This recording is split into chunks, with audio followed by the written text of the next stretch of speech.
Para saudara dan saudari yang Tuhan cintai, selamat pagi dan selamat bertemu lagi dalam Renungan Harian edisi hari Sabtu tanggal 1 Agustus 2020. Hari ini adalah hari pertama dalam bulan Agustus. Mengawali hari yang pertama di bulan Agustus ini, kita hendak mendengar dan merenungkan sabda Tuhan. Marilah sebelum kita mendengar dan merenungkan sabda Tuhan, kita berdoa. Dalam nama Bapa dan Putra dan Roh Kudus. Amin.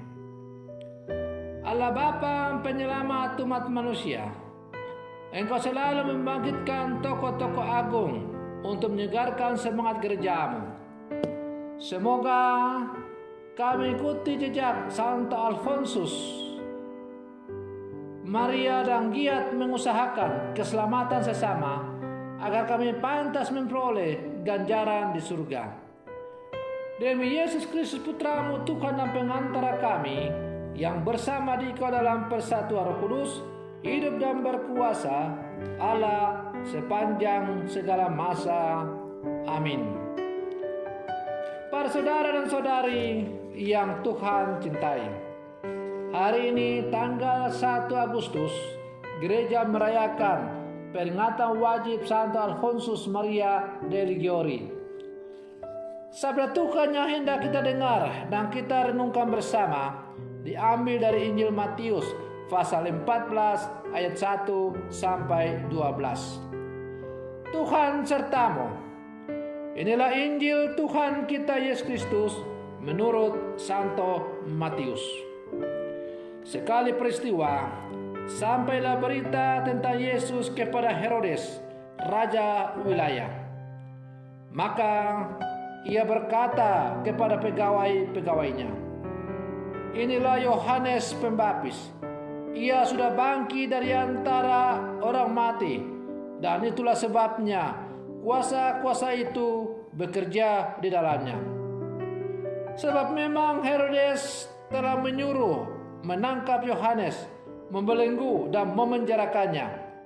Berhubung dengan peristiwa Herodias, istri Filipus saudaranya. Sebab Yohanes pernah menegur Herodes, "Tidak halal engkau mengambil Herodias." Herodes ingin membunuhnya, tetapi ia takut kepada orang banyak yang memandang Yohanes sebagai nabi. Tetapi pada hari ulang tahun Herodes, menarilah putri Herodias di tengah-tengah mereka dan menyenangkan hati Herodes. Sehingga Herodes bersumpah akan memberikan kepadanya apa saja yang dimintanya.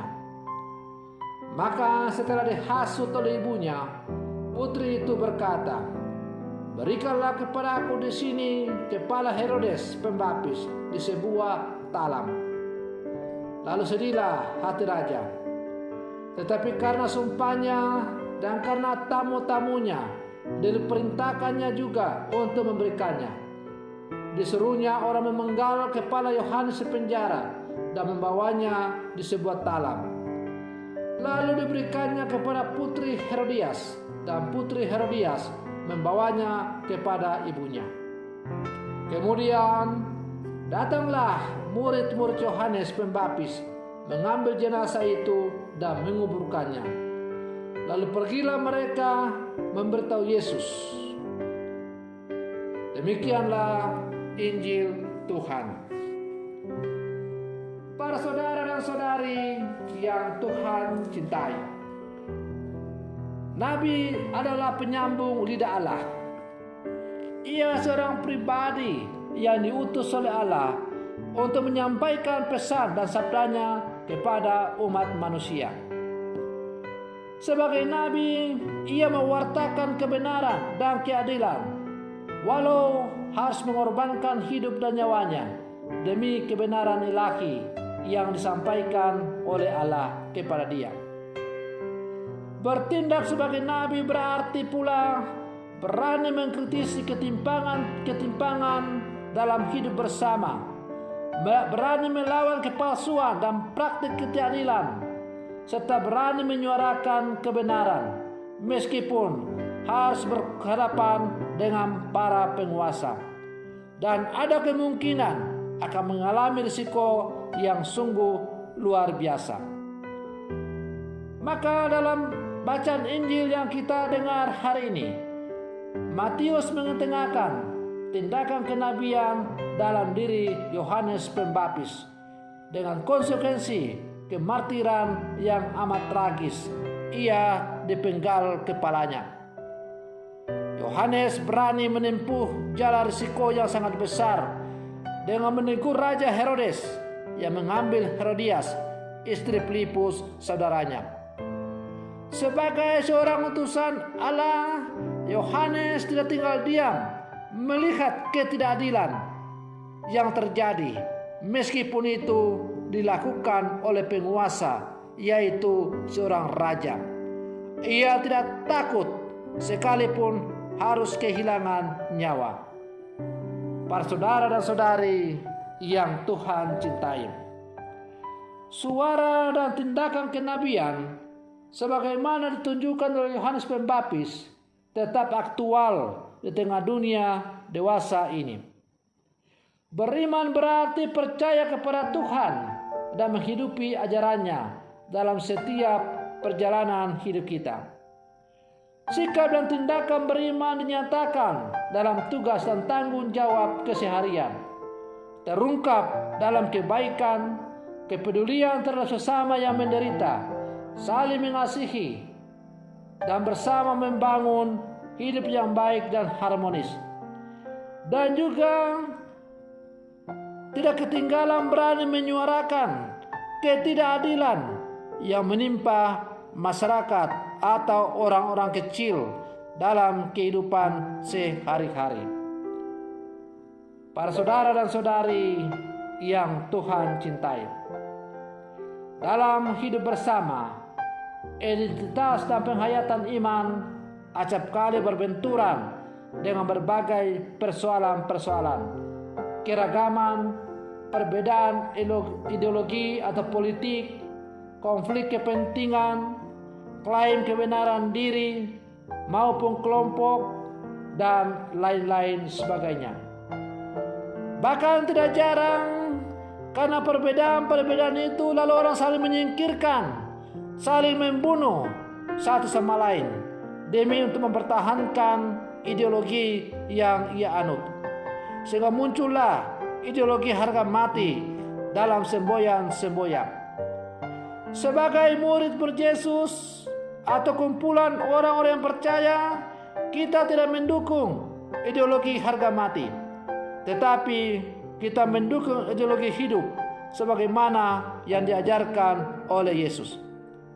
Dan supaya ideologi hidup itu bisa ada dan nyata dalam kehidupan, itu berarti kita harus berani untuk berdialog dengan siapa saja dalam seluruh kehidupan kita, termasuk berani berdialog dengan orang-orang yang tidak sependapat atau sealiran dengan kita.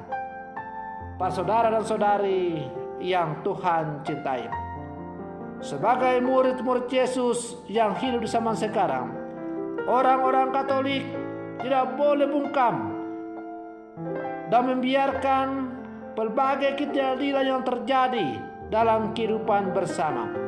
Sebagai orang-orang Katolik yang hidup zaman sekarang, tidak boleh menjadi bagian dari pelaku-pelaku ketidakadilan yang terjadi di dalam kehidupan.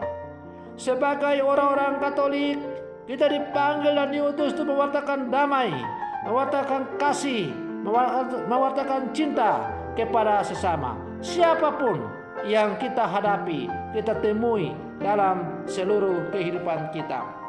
Sebagai orang-orang Katolik, kita harus berani berdiri kokoh kuat di tengah-tengah, menyuarakan suara kenabian sebagaimana yang telah ditunjukkan oleh Yesus Kristus.